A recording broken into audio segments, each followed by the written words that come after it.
And there it is, February, the month when New Year's resolutions end. That is, if you made it this far. However, this may not be the case when it comes to prolonged fasting. In fact, February is the month to decide, prepare, and successfully finish your prolonged fast. Why? Stick around and find out.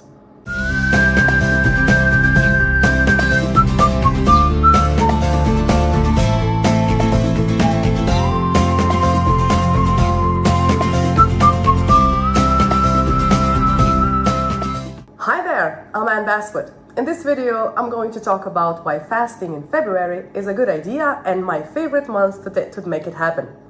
But in case you are new here, welcome.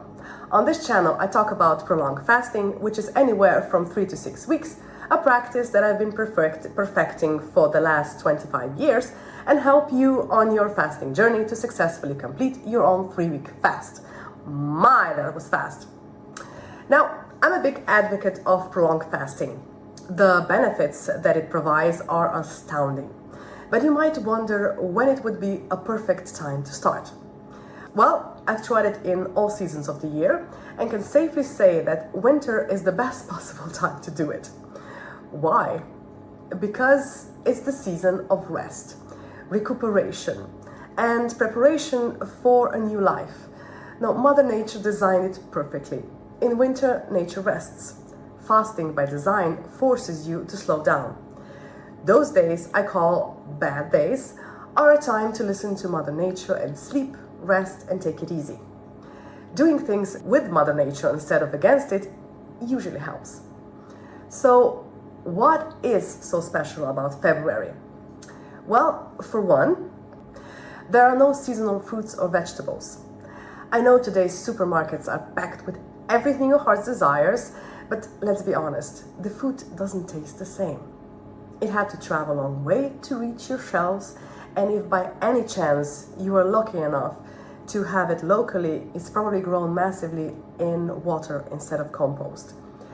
So there's no comparison to seasonal fruits and vegetables. The seasonal fruit, you buy it at your local farmer's market, it's been picked that morning, and it tastes richer and sweeter. Now, I made such a mistake one year and I missed my fasting period in the winter and spring crept behind me. Before I knew it, it was the end of May, and if I wanted to fast, I needed to do it ASAP. So I started. It was excruciating. No, don't get me wrong, I wasn't hungry. I'm never hungry when I'm fasting. My Broy's fasting method takes care of that. But the food cravings were through the roof. In winter, all I have to endure are possible divine smells coming from a pastry shop, or maybe a meal I really like and I cook for my kids. But in spring, I'm bombarded with fresh fruits and vegetables and I know are delicious. Asparagus, fresh lettuce, the kind that crunches when you bite into it, sweet peas, broad beans, and don't get me started on the strawberries that are growing in my garden. Take my word for it. It's agony. And it only gets worse in the summer. Autumn is no better since it's harvesting time and the abundance of fresh products is unlike any time of the year. Take my word for it. If you love fresh vegetables and fruits, winter is the way to go in terms of fasting. And one other reason February is the month to do your 3-week fast is the holidays from a month ago. Now, usually they leave me with an additional pound or two. Although it's not that long ago that we were indulging in stuffed turkeys and gravy, cheering on the new year, but the memories started to fade. Now, memories, yes, but the additional pounds accumulated over the holidays linger and possibly accumulate. I'm also guilty of indulging a little too much in December because I know that I'll be fasting in the first months of New Year. But by the way, such thinking is quite silly if you think of it. Now, because I was indulging in December, now my body will have to get rid of additional pounds when it could only be focusing on the ones that were there before the holidays. But to this day, I haven't been able to have discipline of staying away from second helpings. Also, in February, my husband and I usually sit down and plan our holidays. Starting with the week off we take in spring, then there are our main summer holidays and the autumn week. I'm never worried about the summer holidays. Lying on the beach, turning every 20 minutes to get a perfect suntan was never my thing, and neither was my husband's. No, we like to travel in those 3 weeks in the summer to see new countries. But the biggest pebble in my shoe are the spring holidays.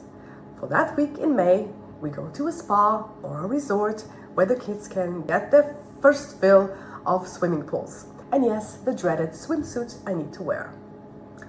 And when most of the population is starting to think about the swimsuit season and they start heading to the gyms, I smile and take out my calendar. It's time for my secret weapon that will propel me out of orbit where body transformation is concerned. And February is just such a month to get your momentum going. February is also a good time to consider fasting because the winter vegetables are still accessible. Now, this is only my preference. If your thing is water fasting or maybe even dry fasting, then this will not concern you. But I'm fasting after the Broyce method, and this method requires a fresh vegetable juice squeezed daily out of vegetables like beetroot, carrots, celery, and radish. Now, these are all winter vegetables. This means they grow long into the winter and can be stored beautifully in a cold cellar.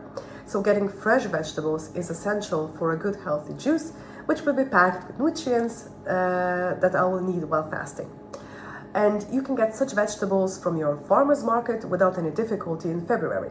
But as the winter gives away to spring, they will be more difficult to find. And there is one psychological reason that February has something which no other month possesses. And this is, it's the shortest month of the year. I don't know about you, but February, despite being the shortest month, drags on with its short days and consistent dripping of rain. Now, don't get me wrong, I love rain, truly love it, but not the kind that drags on for weeks, not being able to decide if it would probably rain or just drizzle. I love thunderclouds, heavy rain, and the feeling you get after the storm, you know, everything is so peaceful and fresh. Well, February doesn't have such rain. But when I'm fasting in February, I forget about such things and I'm preoccupied with other matters, and before I know it, March is here with the planting season, flowers blooming, and longer days with sunshine. And now I can enjoy these longer days with a transformed body full of energy, ready for the summer. So here you have it. But by the end of the day, if you do decide to fast, the best answer is always now. Don't wait for the perfect moment or the perfect month and you lose your courage and the momentum. Give it a try and see how you like it.